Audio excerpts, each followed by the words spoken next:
He's been a leader in the fight against crime in Memphis for nearly 50 years. E. Winslow Buddy Chapman reflects on his career, his city, and his retirement. Otis Sanford hosts A Conversation with Buddy Chapman.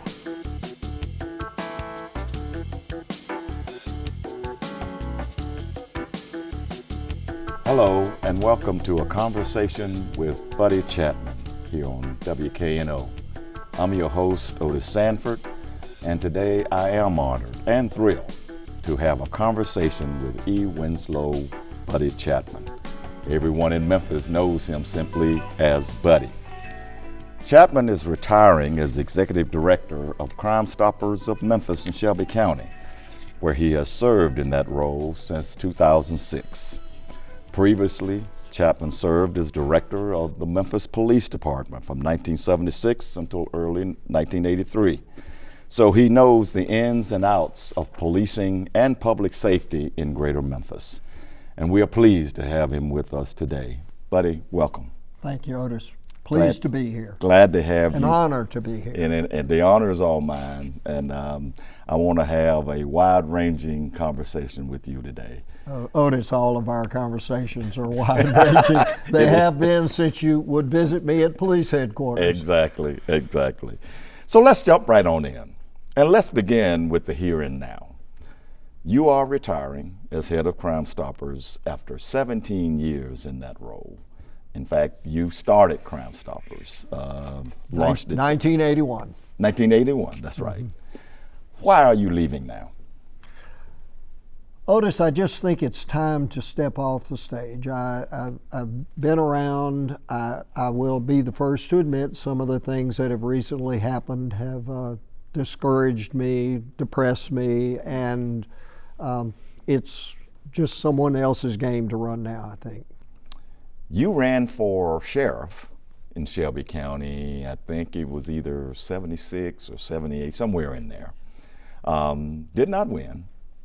But as far as I know, that's the only time you have run for public office. Why haven't you sought public office more than just that one time? Well, immediately after that one time, because of the problems in the Memphis Police Department, I set my sights on the Memphis Police Department, and it was a very singular site and a very driven site. As you already know, I worked towards getting Wyatt Chandler elected. Right. Once he was elected, I stayed on his case about being the police director because I saw what needed to be done. And quite frankly, if you want to take I ran for sheriff, but I then subsequently wanted to be police director, I saw a whole lot more problems in the Memphis Police Department than I did in the Sheriff's Department. All right. But I never had the opportunity because I went almost immediately into city government as Chandler's top assistant. Right. Finally, after General Hubbard exited the scene, that's Jay Hubbard. Jay Hubbard, I became police director, and then I spun off from police director, not immediately, but pretty closely into Crime Stoppers. Okay. I actually applied to be the director of Crime Stoppers before I got it, but they chose Walter Cruz, and then it didn't work out for him, and so then they came back to me and asked me if I would apply again. I may get back to Crime Stoppers in a few minutes, but since you brought up, wanting to be police director, you came from the outside, even though, you were born and raised around here. I think we were talking off air that you grew up on a farm in Raleigh. I did. And did everything that a farm boy would do, right? Plowed a team of mules, walked behind a walking cultivator, and milked a cow. And that pretty much covers the waterfront. It does, doesn't it? I'm very familiar with that as well. So you knew the city and you knew the county, but you were an outsider where the police department was concerned. And that, to me, in my research, has always been sort of the friction here, at least back then, that the ingrained people, you mentioned Jay Hubbard, but he had problems with Bill Crombie, he had problems with Bill Price, who were the police chief and deputy chief. You almost had some of those same problems. Why was that such a tension and a problem with somebody coming from the outside and somebody already there? Well, let me jump back to one point that you may or may not know. I helped Bill Morris form the Sheriff's Reserve, and I served for quite a while in the Sheriff's Reserve. I actually almost until I went in as police director. I did not serve in the Sheriff's Reserve once I became the mayor's assistant. But in that capacity, I was able to look close hand at the problems in the Memphis Police Department. The reason there was such friction is that the police department had closed ranks and they had closed off the outside, and they didn't want anyone, quite frankly. Yes, Jay Hubbard was a Marine general, so he wasn't that, and then certainly I was considered an outsider even though I'd been involved in local law enforcement. But they just plain didn't want anybody having to do with what was going on in the Memphis Police Department. And we see a little bit of that right now, and there's this police business. You can't possibly understand this. And what I've always said, and you've heard me say, is nothing is the public's business more than police business. Secondly, we talk about staffing a police department. You can put as many police officers on the street as you want to, and unless you're aiming towards martial law, unless you have the community supporting that effort, it is going to be ineffective. And what had happened is that the African American community had been marginalized and mistreated and disregarded. So therefore, they didn't trust the police, and the white community, we want you. You go get those criminals. You do whatever you have to do. You can't do it that way. And the real truth of the matter is that crime is not a police problem. Crime is a community problem. And you will have as much crime as the community countenances. And they've got to be a part of the solution. And that's what's so devastating about the latest incident that we had, is that just wipes clean all the trust that had been built up that the police are going to do the right thing. You'll always have bad actors. There's no question about that. But to have situations where it becomes the norm rather than the exception, that's where you run into problems. Okay. And this might be my last question related to Crime Stoppers. Now that you're retiring, you will be succeeded by David Wayne Brown, who I know from my days as a reporter at the Commercial Appeal. He was the executive editor. Tell us a little bit about David and how you think he'll do in that role. Oh, he should do superbly, because David has served as my strong right arm for many years now. He was involved going back to his involvement with the firm of Conaway Brown, and they were the first firm that took over the promotion, public promotion, whatever you want to call it, dissemination of information for Crime Stoppers. Of course, he went over to form his own company, but I employed him, so they helped us with all of our news information, dissemination of information, promotion of things. And so he is he's a much calmer person than I am, so maybe he'll be a better director. He won't be quite as inflammatory as I tend to be sometimes. But I think he's going to do a great job. So let's get back to you as police director. You got the job in 1976. You had lobbied, as you said, then Mayor Chandler for the job, because I think you felt that the department and the city kind of needed what you had to offer. You had been a graduate of the Naval Academy, and you understood the chain of command too, and how important that was. I think that gets a little bit to the control or the supervisory nature of the job. I told you, Leadership 101. Yeah. That's what's drilled into you, is what is involved in leadership. And leadership is not yelling at people what they're going to do or what they're not going to do. Right. Leadership is guiding, leadership is directing, leadership is promoting the right things and showing the people that doing the right thing, and the same thing could apply to the schools and to the trust pays, is promoting the right way rather than making excuses for the wrong way. And after you took over, you said earlier that relationships between especially the African American community and the police were pretty bad at that time. But you went about to fix that, or to mend some fences with African American leadership in this town. Tell me why you thought that was important and why you feel that you might have been successful in doing that. Well, it was important because it was the right thing to do. And the way I was successful is I shouldn't probably say this, but I'm a very fair person, or I try to be. Yeah. And it just plain wasn't fair, and it wasn't right, and we needed to do something about it, and I set about to do that. Now, I was sort of edged in that direction in part because we had three different police consent decrees from the Department of Justice. That's right. They were just very close to taking over. They had two cities they were going to take over, Philadelphia and Memphis. Mm-hmm. They took over the law enforcement in Philadelphia. We dodged a bullet because I got them to believe that I was not only talking the right things to do, but I was taking steps to do them. I know that there was the one incident where we had a meeting. I think it was Reverend Kyle's, I don't remember, but at any rate, the Justice had the subgroup here in Memphis for the civil rights, and I remember Mayor Chandler, who was never lost for words, he said he wasn't meeting with that bunch of kooks. Right. and so I did go meet with them, and I took a little bit of a hot seat in my meeting with the black leadership in Memphis. Right.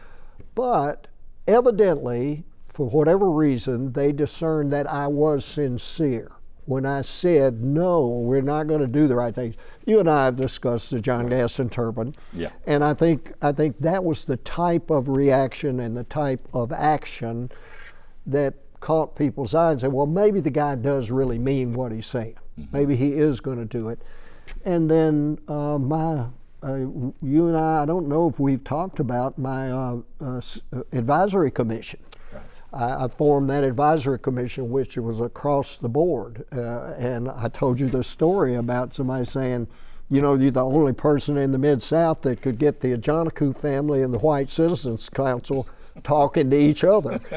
Right. And I did. I had a wide diversity of people, and they had that openness. That's another thing. You cannot bring up the drawbridge and put down the portcullis and close off the police department. You got to open it up, and they had absolute access to any case, anything, to know exactly what happened. That openness is what really, I think, set it in the right direction. Okay. People realized I wasn't hiding anything. Right. You mentioned John Gaston Turban. Let me just, for the clarity of our audience here, that was a situation where a lot of police officers was kind of joking among themselves that they would apply a beating to the head of a suspect, usually African American, to the point where they would need to go to the old John Gaston Hospital. That's what that John Gaston Turban is about. And get a head bandage. And get a head bandage. And I think you said after you became director, you said, I never wanted to hear that term again. I called the staff in and said, I don't want to hear that again. And what I said at the same time is the way I did things, I said, there may be occasion that you have to hit somebody in the head with a nightstick. If you have to, you have to. Just be prepared to explain it to me. Right. And not in the fact that you had a fight with your wife that morning, or you were feeling just ticked off at everybody or whatever. No, I was in a struggle, and I had to use my nightstick in order to resolve that. Right, okay. So in 1979, which was Chandler's last mayoral campaign, a group of black ministers actually wrote a letter to the mayor urging him to reappoint you as police director.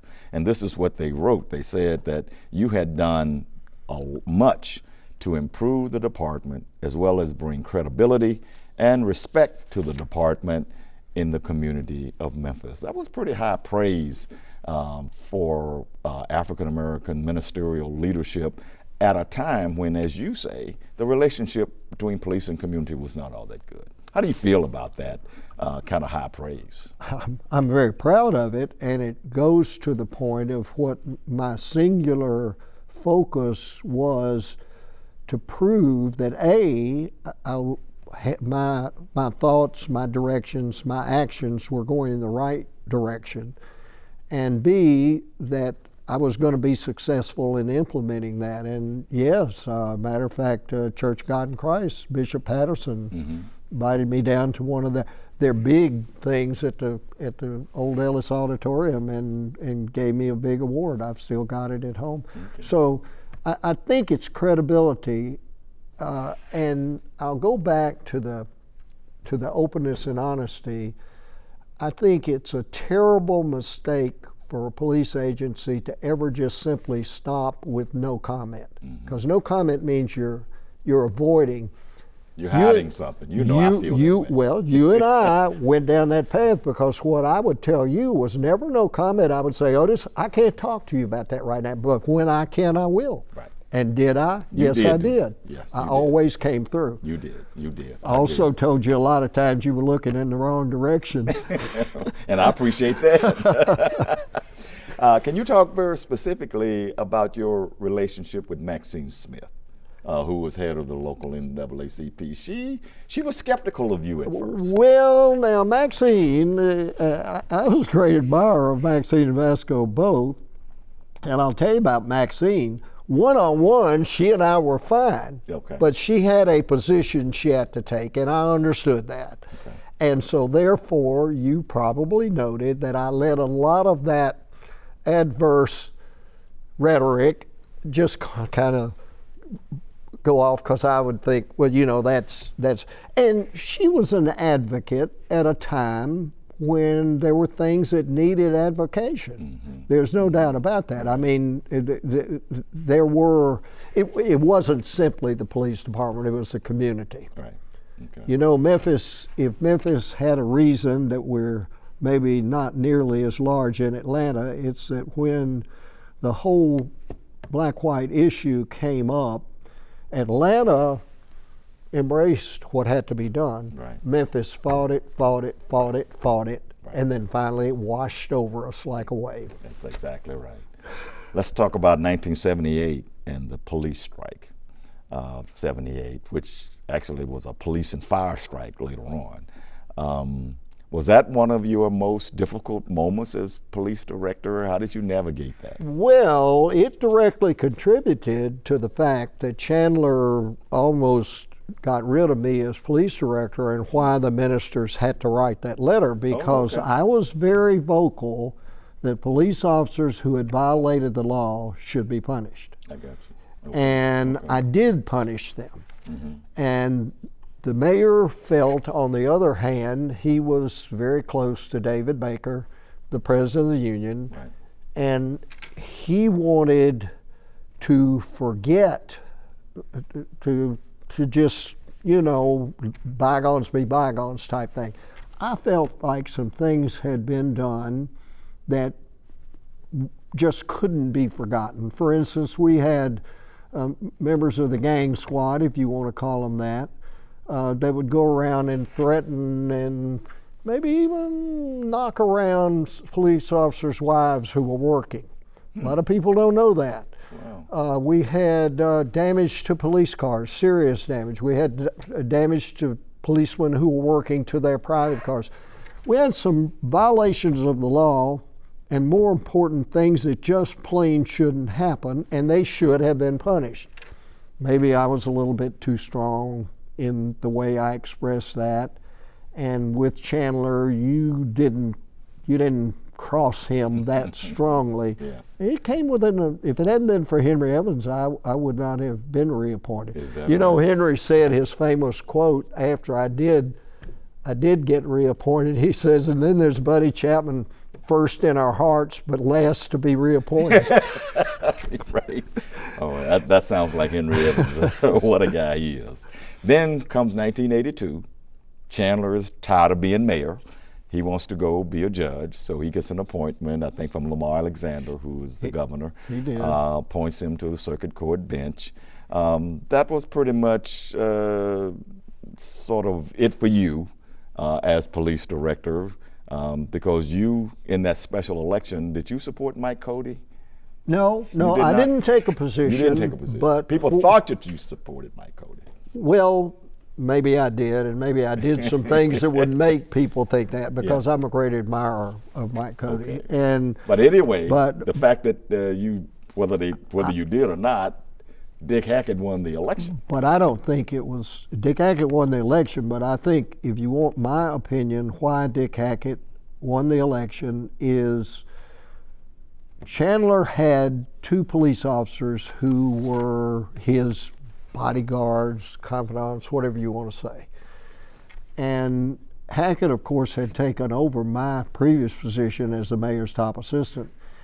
I think that it was a whisper campaign. I think it was also the police department saw an opportunity, the upper level of the police department, that they had an opportunity to get rid of me.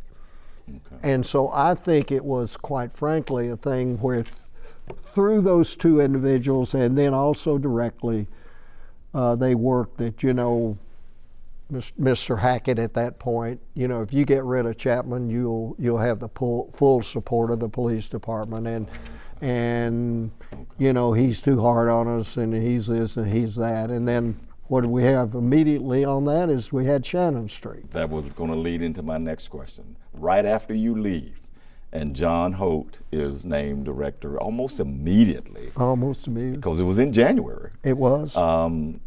Shannon Street happens, and for people watching who wasn't around or don't know about Shannon Street, that is when a group of people led by a guy named Lindbergh Sanders, they abduct a police small officer. Group. A very small. Most of them were young guys. Well, it was like 5 people, I think. Exactly. Yeah. And Lindbergh, and they abduct this police officer and beat him. And beat him to death. Beat him to death. And of course, later on, police storm the place, kill everybody in the house. But I think you had told me earlier that you sort of acted as a sort of unofficial advisor to John Holt in that case. What did you tell him, and did he abide by what you told him? He tried. I had 2 very successful, I don't know how you people may take this, but in both cases the person who had taken the hostages was killed, but only the person who had taken the hostages. I got you. And it was the Clark Tower thing incident, and right. St. Jude. That's and right. they were both resolved very, very successfully, but the way they were resolved was by very quick resolution, not hanging on. And what happened in Shannon Street was that it went on forever, and they listened to him being beaten to death. Right. And so the policemen were just like ready to go get on edge. Oh, yeah. No, Holt called me 3 times, and I gave him the same answer 3 times, and he said that the mayor wouldn't let him do it. And so it was terrible. But I tell you, the most terrible thing, and a lot of people don't know this, and I don't even know if I've ever told you this, was the effect that it had on, I shouldn't say all, but certainly some of the tactical unit officers who were involved in that. I have one that calls me to this day to thank me, because he came to me and he said, I can't stand what we did. He said, I can't live with it. And I said, your only answer is to get away from the police department. And he still calls me to this day thanking me for that advice. So he did get away from the police department. He left the police department. Because what happened there, they went in eventually and just killed everybody, right? That's exactly what it did. The people in the house only had 1 gun, and that was the police officer. And that was officer's the police officer's gun, yeah. right. Oh, so, wow. So at any rate, that's where we were on that. Yeah, it was a tough. It was terrible. It was terrible. But Holt, I'll tell you about Jack Holt. Jack Holt was Absolutely the best I've ever encountered in the military or anywhere else, that if you gave him a concept, putting it together so it would be a plan that worked. Okay. But he was not real good at envisioning the what ifs or might be's. I got you. Let me do this very quickly because we're almost running out of time. I told you I was going to give you name and you give me one or two words to describe them. Let's do this in a lightning round fashion. All right. Henry Loeb. Very overbearing. Wife Chandler. Good mayor, better judge than he was a mayor. Dick Hackett. Dick Hackett. I'd rather even not get on that. Maxine Smith. Maxine Smith, very, very bright, but somewhat difficult, prickly personality. Prickly. Willie Harrington. Willie Harrington, interesting guy. We worked together on a lot of things. A.C. Ward. A.C. Warden, really great guy. Jim Strickland. Empty suit. Really? Sarah and C.J. Davis. Ineffective. And finally, Otis Sanford. Otis Sanford, now, boy, you better hope we're out of time. Yeah, right. We're out of time. No, I tell you, Otis, and I said this to you, that working with the media was just really great. But it was great because I felt like the more the public knew about what we were doing, what I was doing, and what I was thinking, the better it was. And if there is one thing that contributed to my success, it was that, and you were a part of it. Thank you. Buddy, I want to thank you for joining me today for this conversation. We're going to miss you here in Memphis because I understand that you're going to relocate at some point to Florida to be closer to family. But we wish you all the best, and you have been a good friend of mine, so thank you so much. And you've been a good friend, and I do truly love Memphis, and I want it to flourish. Good. But we're going to have to overcome our problems in order to flourish. Good. And I want to thank you all for joining us this evening for WKNO's A Conversation with Buddy Chapman. Thank you, and we'll see you the next time.